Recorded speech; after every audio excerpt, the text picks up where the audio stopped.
the strutter. Hens finally came out in the field. He still got that bird across the road coming, hopefully.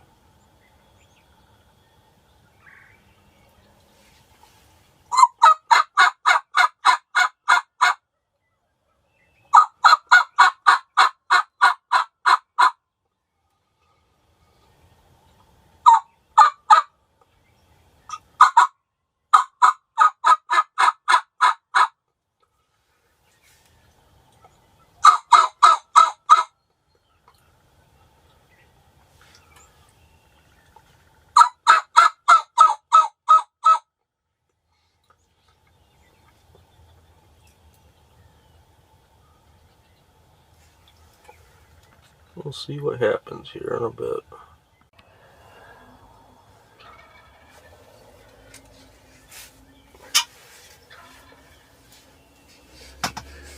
We got a bird just hammering.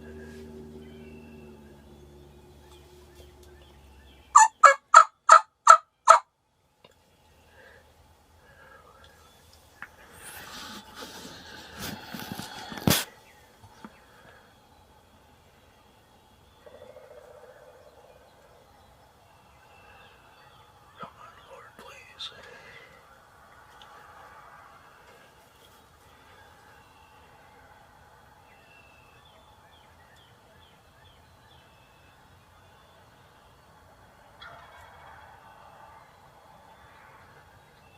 He's definitely made a lot of ground real quick.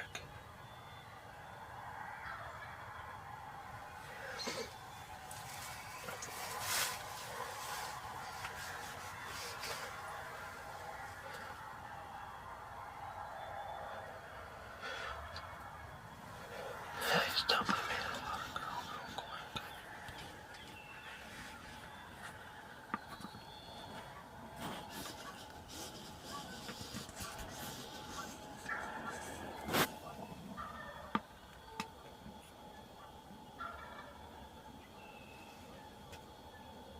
I have no clue where this bird came from, but he is fired up.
Finally got her done this morning.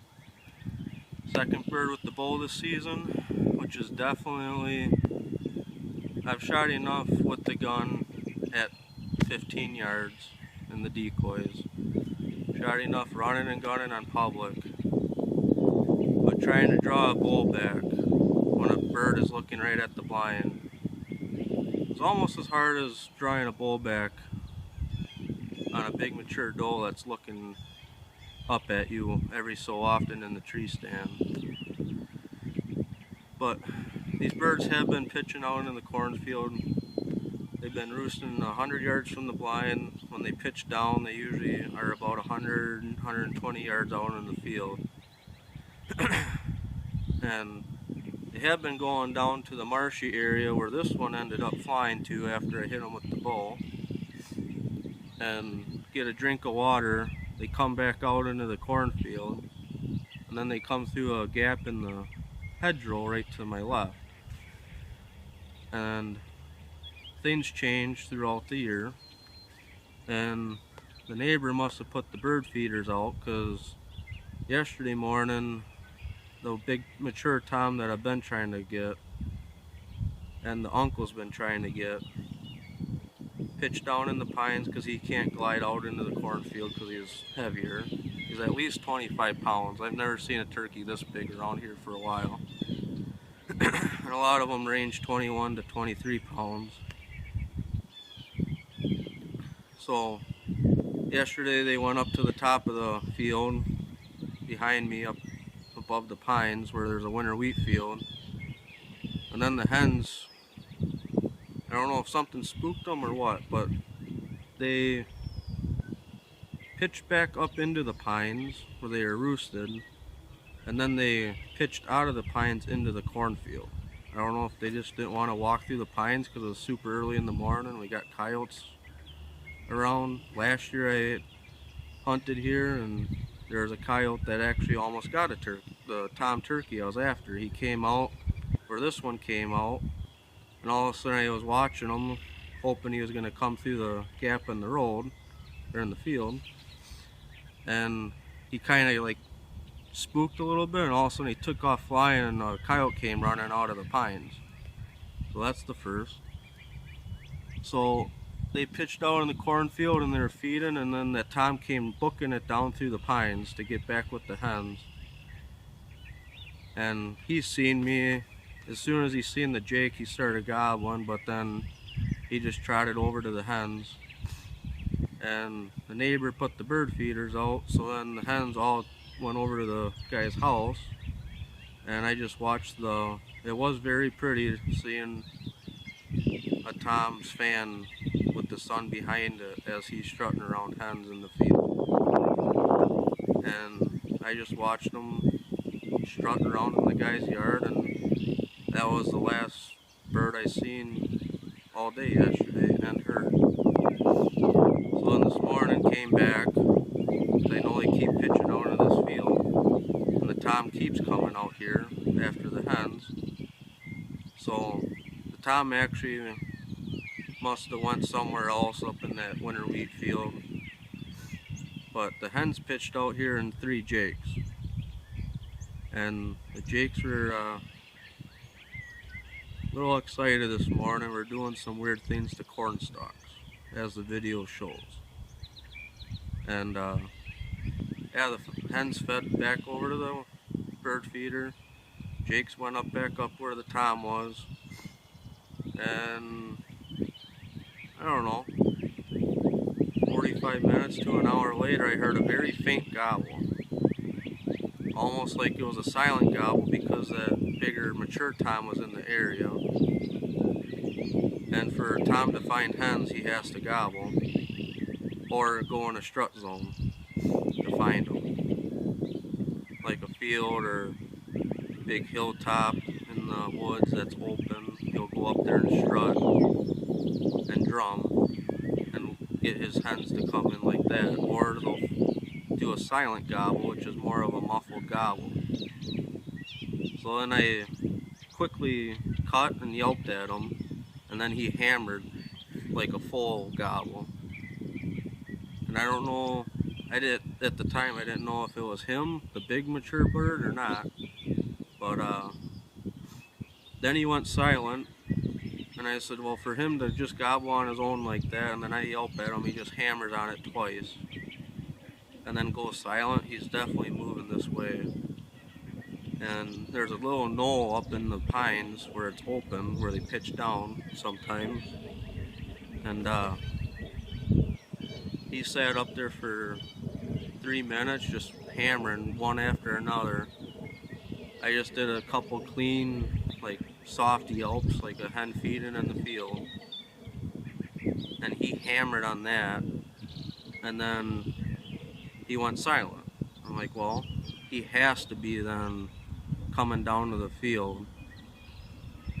And then I just kept doing like little soft clean yelps, no rasp, just a clean yelp, and a couple little chirps, I call them, that are clean little peeps, like a tree talk.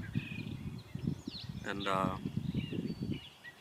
yeah, he came out in the field maybe 120 yards away, right on the field edge where the jakes went up in.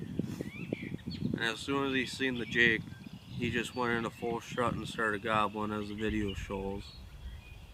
And then yeah, he just came right along the field edge, and as soon as he seen that laydown hen, that Dave Smith laydown hen, that's really what the laydown hen, they can't see from a distance unless it's in a green field or you're hunting a hillside or a little slope down to where they are, and they can actually see the hen laying down.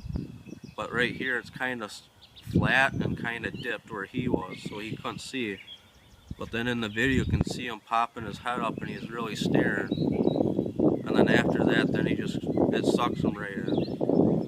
So I usually just throw a feeder hen off to the side, and as close as like 5 yards from the field edge or the blind, just to add confidence that everything's okay and nothing to be worried about. And yeah, he came right in, and I did hit him a little back in the leg, so he took off flying towards the marsh, went down there and got him. And yeah, definitely an exciting morning that I thought was going to turn in like yesterday, where Big Tom went somewhere else where he has been going, and then no more gobbles the rest of the day. But we had birds gobbling 360 degrees this morning. In this area there's a lot of birds, and yeah, just another beautiful morning to close off third week here in Wisconsin.